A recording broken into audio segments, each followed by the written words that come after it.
Boa noite. Para quem não me conhece, o meu nome é Lucas. Eu nasci e cresci na Aliança Bíblica de Novo Hamburgo e ano passado eu decidi ir para o Seminário Teológico de Gramado, onde a gente tem uma parceria entre Aliança e Seminário. E esse ano, então, para quem não me conhece, eu sou estagiário, como o Diogo gosta de me chamar, né? Ou Coroinha, como também ele gosta de me chamar bastante. E hoje eu tenho o privilégio de falar mais uma vez para vocês o que Deus tem me ensinado nesses 2 anos de seminário.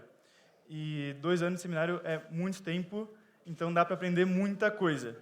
Mas hoje eu quero contar uma coisa que ele me ensinou ano passado. Foi sofrido, foi muito dolorido, mas graças a ele eu consegui entender um pouco mais sobre ele e por que a gente passa por tantas dificuldades. Então, eu quero convidar vocês a gente abrir nossas Bíblias em Filipenses 4. Mas, antes da gente, de fato, ler o texto, eu quero contar um pouquinho da minha história com esse texto. Ano passado, antes de eu ir para o seminário, eu não sabia o que ia fazer da vida. Eu estava terminando o ensino médio e eu não tinha nenhuma perspectiva. Eu não sabia qual faculdade eu queria fazer, eu não sabia qual profissão eu queria ter, nem nada. A única coisa que eu tinha quase certeza era que eu ia servir o exército. Então eu fui passando as fases, fui passando. Minha mãe ficou desesperada com isso, porque não queria que eu fosse para Santa Maria servir o exército. E na última fase eu descobri que eu tinha passado. Então eu já tinha data de embarque, local de embarque até horário de embarque. E estava no grupo do batalhão. Então, para minha mãe foi um caos completo. Eu já tinha aceitado, eu falei, tá, então se eu vou para o exército, eu já vou seguir carreira e ficar por lá, né? Mas não foi isso que aconteceu. Uma ou 2 semanas antes do embarque, eu recebi uma notificação que eu não seria chamado para servir. Isso foi inesperado, porque se tu está no grupo do batalhão, tu já tem data e horário do embarque, é meio óbvio que tu vai servir. E comigo não. Eu simplesmente só fui dispensado. E na semana seguinte estava no seminário. Foi basicamente essa é a minha história, né? Minha mãe não me perdoou para o exército, mas eu fui para o seminário ficar um pouquinho longe dela, né? E essa história, então, com esse texto, começa aí. Porque nesse meio tempo eu conheci uma guria da minha igreja, né? Não conheci, a gente começou a se aproximar, né? E como um bom jovem de apenas 18 anos, eu fiquei totalmente apaixonado por ela. E era como se essa guria fosse a mulher da minha vida, eu ia casar com ela, e a gente ia ter filhos, ia morar em algum lugar legal. Um dos meus sonhos é servir ao lado da minha mulher, mas não foi bem isso que aconteceu, até porque eu não estou com uma aliança no dedo. Só que foi alguns meses de alegria e tristeza.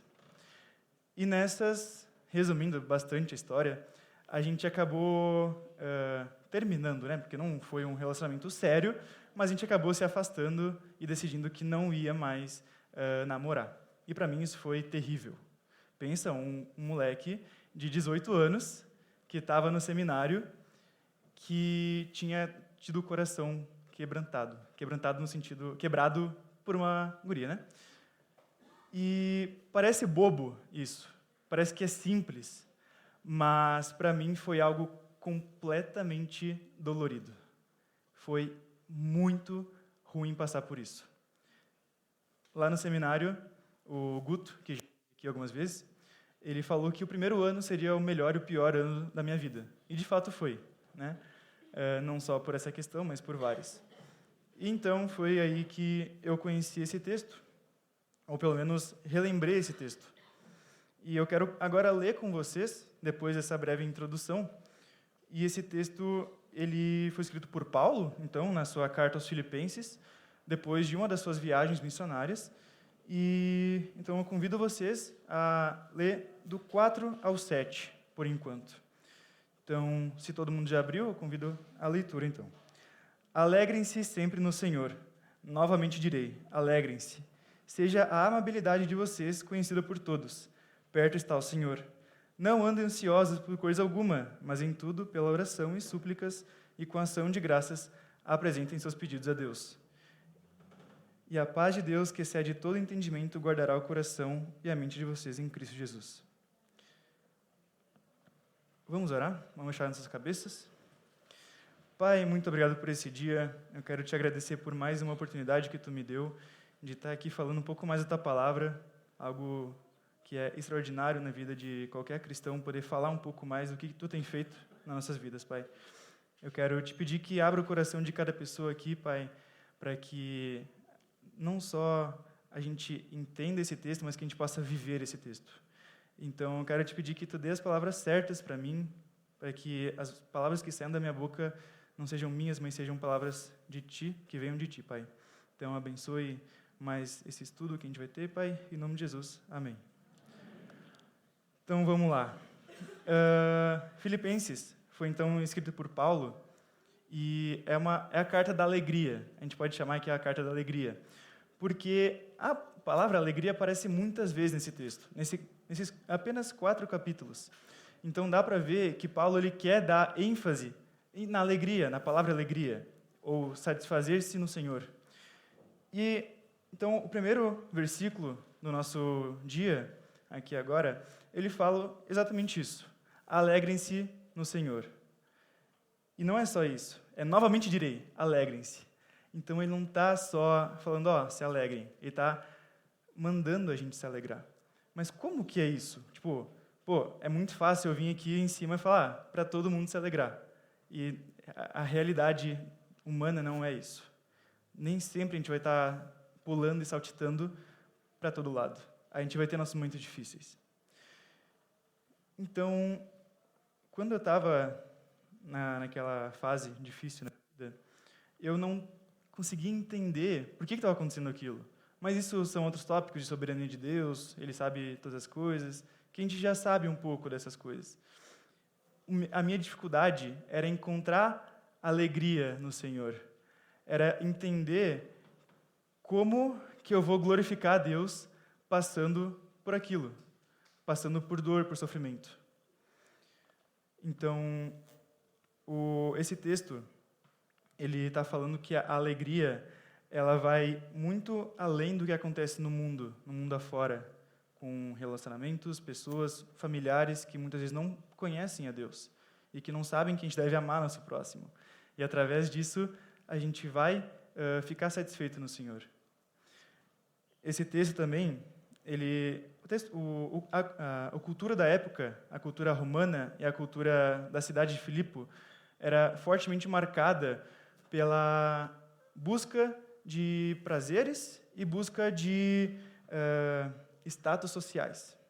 E hoje em dia também é assim. A gente busca status, a gente busca riqueza, a gente busca ter um carro do ano, a gente busca ter a casa mais bonita do bairro ou da rua, enfim. E não é isso que Paulo está falando. Não é isso que Paulo ensina num geral nas cartas dele. Ele fala que ele se contentou no muito e no pouco. Paulo foi preso, Paulo foi açoitado, Paulo foi mordido por uma cobra, inclusive, depois de desembarcar de um barco, e Deus curou ele. Então, Paulo ele tinha tudo para reclamar. Tinha tudo. Ele sofreu muito, foi preso muitas vezes. E mesmo assim, ele fala para a gente, alegrem-se. Novamente direi, alegrem-se. Então, não é algo simples. Quer dizer, é algo simples, mas não é como a gente pensa. Todo mundo enfrenta momentos que fogem do controle. Eu enfrento, o Diogo enfrenta, o Márcio enfrenta. Então, não é que eu vou ser especial, que eu não vou passar por momentos difíceis. Ontem, na célula, eu tive o prazer também de levar o estudo, e eu falei um pouco sobre João 15, que fala sobre a videira e os ramos. E quando Jesus quer nos ensinar alguma coisa, quando a gente está perto do Senhor, a gente vai ser podado por Ele. Uma árvore que não dá frutos, Ele quer cortar, Ele quer eliminar. Mas uma árvore que dá frutos, Ele quer podar para que dê mais frutos. Só que isso dói. Muito. E foi exatamente isso que eu vivi ano passado. Eu já estava servindo na igreja, eu estava no seminário, eu, de certa forma, estava dando os frutos para a igreja, para o seminário, na minha vida pessoal. E ele foi lá e quis machucar um pouquinho, no meu coração, ele quis, não como algo ruim, mas ele quis me ensinar. Ele quis podar aquilo que não era bom, me ensinar o que realmente ele queria que eu aprendesse ano passado. E mesmo que doesse muito, eu demorei também para entender um pouco, né? Mas foi muito bom. Foi muito bom passar por aquilo, porque agora eu me sinto um pouco mais preparado, um pouquinho mais próximo do Senhor também. Então, que a gente possa se alegrar no nosso dia a dia, em meio às dificuldades, que sempre vão vir, mas a gente tem que permanecer. E é isso que eu falei ontem no grupo de célula, para a gente permanecer. João, no capítulo 15, fala muitas vezes de permanecer. Se vocês permanecerem em mim, eu permanecerei em vocês. Então, se a gente focar em Deus, se a gente buscar o Senhor e buscar estar nele, ele vai estar com a gente e vai nos podar, enfim, né? Continuando o nosso texto, versículo 15, ele vai falar: seja a amabilidade de vocês conhecida por todos. Perto está o Senhor. E, para mim, é uma das minhas maiores dificuldades hoje também. Ser uma pessoa reconhecida pela minha amabilidade. Porque, por exemplo, lá no seminário, às vezes eu não sou reconhecido por isso.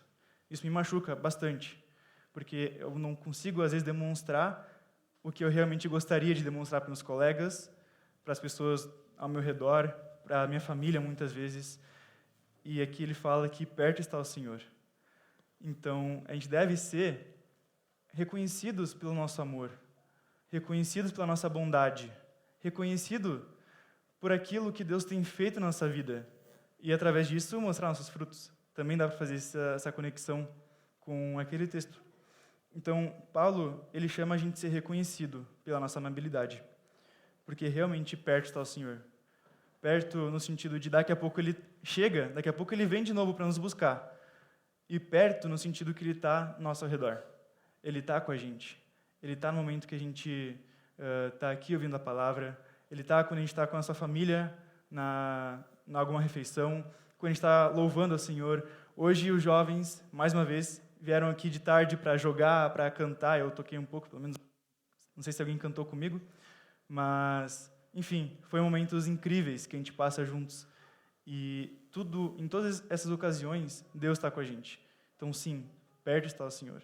Semana que vem vai ter batismo, e com certeza a gente vai ouvir muitos testemunhos. Testemunhos fortes, testemunhos do quão Deus é bondoso na nossa vida. E através disso, a gente pode ser reconhecido pela nossa amabilidade. Versículo 6 também foi mais me tocaram ano passado. Eu não me considero uma pessoa ansiosa, pelo menos não ano passado, agora eu acho que eu sou um pouquinho. Mas eu nunca tive crise de ansiedade, nunca passei por muitos momentos difíceis com essa questão. Mas, com esse relacionamento, depois do término, a minha ansiedade foi para as alturas. Eu não conseguia... Teve um dia que era, acho que quinta, e sábado eu ia ter um casamento do meu melhor amigo lá de Novo Hamburgo. E eu estava tão quebrado que eu não conseguia nem sair do sofá. Isso é ansiedade, talvez alguma coisa de depressão, mas foi algo passageiro, né? E eu estava muito mal, muito mal. E meu coração não parava por nada. Eu estava... E juntou um combo, na real, porque era enchente, ia ter o casamento do meu amigo naquela semana da enchente, ali em maio, e o término. E então foi terrível. Para mim, aquela semana foi uma das piores que eu já vivi no seminário. E mesmo assim, eu consegui passar por isso. Eu consegui me reerguer com a ajuda de várias pessoas, é claro, e com um livro que eu esqueci de trazer. Eu fui na correria para Novo Hamburgo ver também, e eu esqueci de trazer o livro, mas o nome dele é O Segredo do Contentamento. E é uma exposição bíblica, esse texto de Filipenses. Não só de Filipenses, mas vários outros textos que falam sobre alegria e nos satisfazermos no Senhor. Então, vamos ler vocês para a gente continuar. Não ansiosos por coisa alguma, mas em tudo, pela oração e súplicas, e com ação de graça apresentem seus pedidos a Deus. Aqui ele está nos mandando, mais uma vez, é mais uma ordem de Paulo, uma exortação de Paulo, para que a gente não se preocupe. A ansiedade é, de fato, uma das coisas que o ser humano mais tem presente na vida. Seja algo pequeno ou algo extremamente grande. Pode ser pequeno como perdi alguma coisa, sei lá, perdi meu celular no ônibus, ou pode ser, meu Deus, como que eu vou pagar aquela conta no início do mês. Pode ser muitas coisas. E Paulo está falando aqui, não andem ansiosos. Mas ele dá um contraponto. Não andem ansiosos por coisa alguma, mas em tudo pela oração e súplicas. Ele manda a gente orar ao Senhor. Ele está mandando a gente se derramar nos pés do Senhor para apresentar nossos pedidos, para que a gente consiga o sustento necessário, que a gente consiga achar no celular, no ônibus, ou enfim, várias questões. Se aplica em qualquer coisa na nossa vida. Qualquer coisa pequena pode se tornar um problema muito grande. Quando eu estava preparando esse estudo, foi ano passado, justamente depois disso que aconteceu, e porque lá no seminário a gente tem que pregar no primeiro semestre.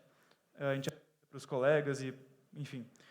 E em algum estudo, eu não sei se é verdade, infelizmente, mas eu achei interessante, que tem alguma coisa dentro da gente, que eu não vou lembrar o nome também, me perdoem, mas que sempre vai aumentar as nossas sensações. Então, se a gente está com um pouco de medo, isso vai gerar algo muito maior do que realmente é. E a gente sempre vai enxergar o que é realmente muito grande, o que a gente acha que é grande. Não aquela coisa pequena que gerou aquela coisa grande. Não sei se dá para entender, eu me embaralhei um pouquinho. Mas é nesse sentido, de quando a gente andar ansiosos, a gente buscar a ajuda de Deus. A gente apresentar nossos pedidos a Deus. A gente olhar para Deus e falar, Pai, eu não consigo. Eu não consigo parar de ficar ansioso. Eu não consigo parar de dar tanta importância para algo simples. Eu não consigo simplesmente me derramar nos teus pés. E é exatamente isso que eu não conseguia fazer no passado. Eu não estava conseguindo encontrar a alegria de viver com Deus, aquela dificuldade. E isso gerava ansiedade. E foi quando eu realmente decidi, quando eu realmente falei para Deus, olha, eu não consigo. Está aqui meu checklist de coisa que eu preciso que tu me ajude. Ele foi lá e transformou minha vida, mais uma vez. De novo, ele foi lá e me ensinou e mudou a minha vida. Muito obrigado, Mauro.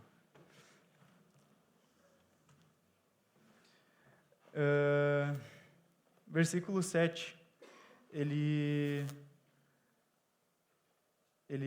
dá um encerramento, vamos dizer assim, desse pequeno trecho. Ele fala, depois desses 3 versículos, ele fala, e a paz de Deus, que excede todo entendimento, guardará o coração e a mente de vocês em Cristo Jesus. Então, primeiro Paulo, ele está falando, alegrem-se. Depois ele fala, sejam reconhecidos pela sua amabilidade. Depois, ele fala, não andem ansiosos, mas busquem a Deus. Apresentem seus pedidos a Deus. E depois que a gente fizer tudo isso, a gente vai poder experimentar a paz de Deus, que excede todo entendimento. É aquela paz, aquela alegria que a gente sente quando a gente realmente nos derrama de Deus e a gente entende que a gente é pecador. Quando a gente geralmente se converte a Deus, quando Ele nos converte, no caso, a gente sente aquela alegria. Ou quando a gente está tão satisfeito no Senhor, a gente fica tão feliz que a gente não sabe por que a gente está feliz, mas a gente está feliz. Ou no batismo. No batismo, quando a gente levanta depois, ou quando a gente vê alguma pessoa se batizando, a gente fica tão feliz que a gente não sabe de onde vem. E é a paz de Deus, de todo entendimento. Então, quando a gente entende que a alegria é quando a gente se satisfaz na vontade de Deus. A gente entende que a gente tem que ser reconhecido pela amabilidade. e que a gente não deve andar ansiosos, mas buscar a Deus, essa paz vai encher nosso coração. E é algo extraordinário. A gente não consegue nem entender isso, de tão magnífico que é. É tão lindo. Eu não consigo nem expressar, eu estou todo travado aqui, porque não tem como a gente explicar essa paz. É aquela paz que, nossa, está tudo certo na minha vida. Mesmo tendo boleto para pagar, mesmo tendo que trabalhar às 5 da manhã, ou 4h30, no caso dos guris do Tito, que acordam para colher morango, e muita gente desfruta do trabalho deles, por exemplo. É uma paz que, apesar de tudo isso, não tem nada que vai tirar essa alegria que a gente tem. Essa é a mensagem que Deus falou para mim ano passado. E eu espero que Deus tenha falado com vocês também. Eu quero finalizar com 8 e 9, e depois falar mais um pouquinho, que Paulo vai falar o seguinte: finalmente, irmãos, tudo que for verdadeiro, tudo que for nobre, tudo que for correto, tudo que for puro, tudo que for amável, tudo que for de boa fama, se houver algo de excelente ou digno de louvor, pense nessas coisas. Ponham em prática tudo o que vocês aprenderam, receberam, ouviram e viram em mim. E o Deus da paz estará com vocês. Aqui, Paulo, ele encerra essa parte do 4º capítulo, para mim, da melhor forma. Além do que ele já escreveu, do 4 a 7, ele ainda fala: finalmente, irmãos, tudo que for nobre, tudo que for bom, tudo o que for de boa fama, tudo que for nobre, olha, apeguem-se a isso. Não fiquem olhando para aquelas coisas que vão nos afastar de Deus. Não olhem para aquelas coisas que não vão fazer bem para a gente. Não fiquem olhando para aquilo que vai tirar nossa paz, que vai nos dar ansiedade. Por exemplo, eu nesse relacionamento. Eu dei tanta importância para ele, algo tão simples, ao meu ver, hoje em dia, que foi completamente ruim para mim. A gente tinha a ideia de começar a namorar em novembro do ano passado. E, para quem não sabe, eu e a Aliança Bíblica, no geral, entende o namoro em etapas. Primeiro, a gente vai conhecer a pessoa, a gente vai trocar algumas ideias, enfim, né? E depois de um tempo, pelo menos no meu caso, a gente começou a decidir orar pelo relacionamento. Se era a vontade de Deus, se era realmente isso que a gente deveria fazer da nossa vida. Porque, bom, eu tinha 18 anos, era um pouquinho mais velha, mas mesmo assim, a gente estava alinhado nesse sentido. A gente tinha uma visão sobre a nossa fé, sobre o que a gente entendia sobre igreja, serviço e em questões desse sentido. Então, e depois chega a fase do namoro, que também é um namoro santo, que a gente chama, que, enfim, são várias questões, mas tem que tomar muito cuidado com questões de toque físico, de beijo, enfim, relações sexuais não existem, não podem, é proibido, completamente, como que eu posso dizer? É completamente, Deus não gosta, no caso, né? Deus proíbe isso. Então, era essa a nossa ideia. A gente estava conversando, a gente se conheceu, começou a orar, começou a fazer planos para o futuro, planos simples, porque, bom, a gente não estava nem namorando, né? E depois namorar. E Deus foi lá e, esquece isso, não vai acontecer, tu tá no seminário, vai focar em mim agora, foca no meu relacionamento contigo, não comigo, com ela. Eu com ela. E isso, enfim, vocês já sabem o resultado, né? Fiquei totalmente quebrado. Então, foi aí que, depois de tudo isso, eu consegui entender que a paz de Deus, que excede todo entendimento, Ele vai guardar o meu coração e a minha mente em Cristo Jesus. Então, foi através disso que eu parei de me importar tanto com essas coisas e saber que tudo vai vir na hora certa. Talvez eu seja um pouco rebelde e querer que aconteça rápido. Sim, é óbvio, né? Sou jovem ainda. Mas mesmo assim, às vezes a gente decidir esperar as coisas é a melhor opção. A gente esperar e confiar em Deus sempre vai ser a melhor opção. John Piper, o livro Em Busca de Deus, é um livro que eu estou lendo para o meu TCC, ele fala um pouco sobre os prazeres do mundo, na introdução e capítulo 1, e ele fala que Deus é mais glorificado quando eu estou mais satisfeito nele. Então, que durante a nossa vida, não só durante a semana, a gente busque glorificar mais a Deus. A gente busque satisfazer mais a vontade de Deus. E é óbvio que a gente não vai conseguir fazer isso sempre. Nosso coração vai sempre querer nos afastar. E querer, não que a gente esteja perto de Deus, mas longe dele. Então, o segredo do contentamento, que é o título daquele livro, é confiar na soberania de Deus. Então, eu espero que vocês tenham aprendido um pouquinho dessa palavra, um pouquinho mais de Deus, através dessa mensagem que ele me deu, que ele falou comigo no passado. E apesar de ser curto, eu não tenho muito tempo, eu gostaria de orar com vocês, de novo, para que a gente possa encerrar esse tempo. E a gente lembrar na nossa vida, para a gente buscar mais a Deus. A gente buscar dar frutos no Senhor, e mesmo que Ele nos poda, enfim, que a gente lembre que é para o nosso bem. Que a gente lembre que isso vai gerar mais frutos para a glória de Deus. Vamos orar? Pai, muito obrigado por esse dia. Eu quero te agradecer porque a Tua palavra é viva e eficaz. É uma palavra que não tem fim, é uma palavra que sempre se renova nos nossos corações, na nossa mente e na comunidade, Pai. Eu quero te agradecer mais uma vez por estar aqui falando um pouquinho da Tua palavra, Pai. E que a gente possa lembrar todos os dias que a gente tem que aprender a nos contentar, a gente buscar a alegria e buscar a paz que excede todo entendimento, Pai. E só assim a gente vai poder te glorificar mais, estando mais satisfeito em Ti, Pai. Abençoe nossa semana, abençoe nosso trabalho, nossas famílias, nossos relacionamentos com as nossas pessoas ao nosso redor, Pai. Abençoe, então, o restinho de comunhão que a gente vai ter agora, Pai. Em nome de Jesus, amém.